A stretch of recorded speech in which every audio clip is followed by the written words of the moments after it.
நான் ஒரு பெண்ணை பார்த்தேங்க. அவங்க வந்து ஐடி கம்பெனியில் வேலை செய்கிறாங்க.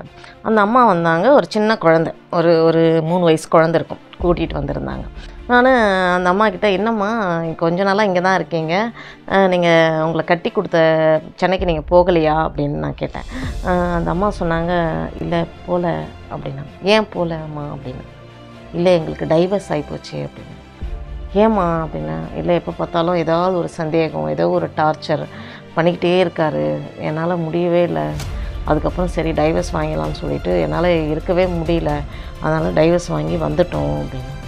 சரிம்மா, சின்ன பிள்ளையாக இருக்கா, நீங்களும் சின்ன வயசாக இருக்கீங்க, வேறு கல்யாணம் பண்ணிக்கலாம்ல நீங்கள் அப்படின்னா. இல்லை எங்கள் வீட்டில் வந்து முன்ன மாதிரி எல்லோரும் கூப்பிட்டெல்லாம் பண்ணி வைக்க மாட்டாங்க, ஸ்டெப்பெல்லாம் எடுக்க மாட்டார் எங்கள் அப்பாலாம் அப்படின்னு. சரிம்மா, நீங்கள் அந்த மாதிரி பெருசாக எதுவும் பண்ண வேண்டாம், அட்லீஸ்ட்டு கோயிலையாவது போய் கல்யாணம் பண்ணலாம் இல்லையா, பார்த்து ஏதாவது அப்படின்ட்டு நான் சொன்னேன். இல்லை எனக்கு பயமாக இருக்குது அப்படின்னு. ஏம்மா பயமாக இருக்குன்னா, என்னென்னா இப்போ நான் 1 lakh வாங்குகிறேன், இந்த 1 lakh கிடைக்குதுன்னு அந்த சம்பளத்தை பார்த்து வந்துட்டு அந்த 1 lakh டார்ச்சர் பண்ணுவாரோ, இல்லை என்னை அனுபவிச்சுட்டு என்ன டார்ச்சர் பண்ணுவாரா அப்படின்ற பயம் இருக்குது. ஏன்னா இப்போது டைவர்ஸ் ஆகி வந்துட்ட பிறகுலேருந்து இப்போ வரைக்கும் எனக்கு அந்த பயத்துலேருந்து நான் வெளியே வந்துட்டேன், அந்த டார்ச்சர்லேருந்து. ஆனால் ஒரு பக்கம் நமக்கு துணை வேணும்னு ஒரு பக்கம் மனசு சொல்லுது, இன்னொரு பக்கம் வந்து மறுபடியும் அந்த மாதிரி எனக்கு கிடச்சிட்டு எனக்கு டார்ச்சர் பண்ணாங்கன்னா நான் என்ன பண்ணுறது அப்படின்ட்டு எனக்கு பயமாக இருக்குமா. ஏன்னால் நான் 2 விதமாக இருக்கேன், என்னால் எதுவுமே பண்ண முடியலன்னு. ஏம்மா ஒரு கணவர் ஒரு ஆம்பளை பிள்ளை இப்படி பண்ணிட்டாங்கன்னா அடுத்த வரவங்களும் அப்படி பண்ணிவிடுவாங்கன்னு ஏமா நினைக்கிற, கொஞ்சம் நல்லதாகவே நினைங்களேன்னு. இல்லைம்மா எனக்கு பயமாகவே இருக்குது அப்படின்ட்டு சொன்னேன். சரிம்மா, நீ ஆண்டவன் மேலே ப்ரேயர் பண்ணி வச்சுட்டு நீங்கள் நடக்க ஆரம்பிங்க. அப்படி இல்லையா உங்களுக்கு பிடிச்சிருக்கு, நீங்கள் ஒருத்தரை பார்த்து பிடிச்சி நீங்கள் விரும்பி நல்லவராக இருந்தான்னா அப்படியாவது கல்யாணம் பண்ணிக்கோங்க உங்கள் அம்மா கிட்ட சொல்லி அப்படின்னு சொல்லிவிட்டு அவங்கள அமுச்சு விட்டாங்க.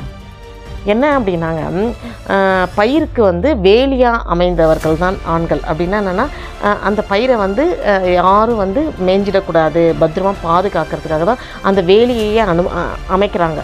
ஆனால் இப்போது சில இடங்களில் என்ன நடக்குதுன்னா, நான் எல்லாரை பற்றியும் கேட்கலைங்க, நிறைய இடத்துல ரொம்ப அதாவது தாயும் ஆனார் அப்படின்ற மாதிரி கணவர்மார்கள் வந்து தன் மனைவிக்கு தாயும் ஆன நிறைய கணவர்மார்களை நான் பார்த்துருக்கேன்.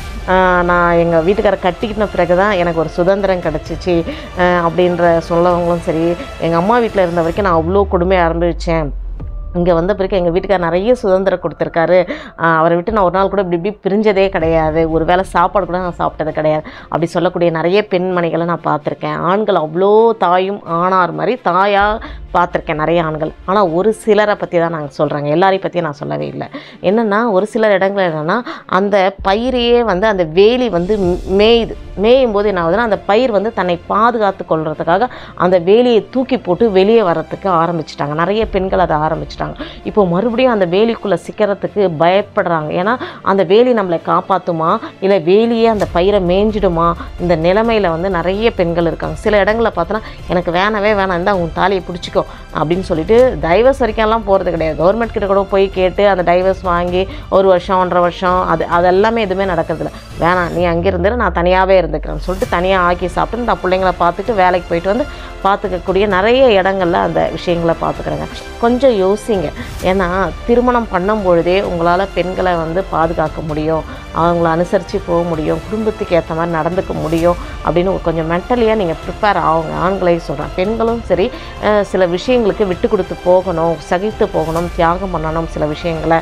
ஸோ குடும்ப அமைதியாக கொண்டு போகிறதுக்கான வழிகளை கண்டுபிடிக்கணும் அப்படின்றத பாருங்கள். ஏன்னா நம்ம எவ்வளோ படித்தாலும் குடும்ப அமைதியை நம்மளால் கொண்டு போக முடியலன்னா படித்த படிப்பு அத்தனையுமே வேஸ்ட்டாக போயிடும், எல்லாமே வேஸ்ட்டாக போயிடும். நீங்கள் எவ்வளோ பணக்காரங்களாக இருந்தாலும் சரி, எவ்வளோ படித்தவங்களாக இருந்தாலும் சரி, எந்த புகழில் இருந்தாலும் சரி, குடும்ப அமைதி நம்மளால் கொண்டு வர முடியலன்னா எல்லாமே அடித்து தள்ளிட்டு போயிடுங்க.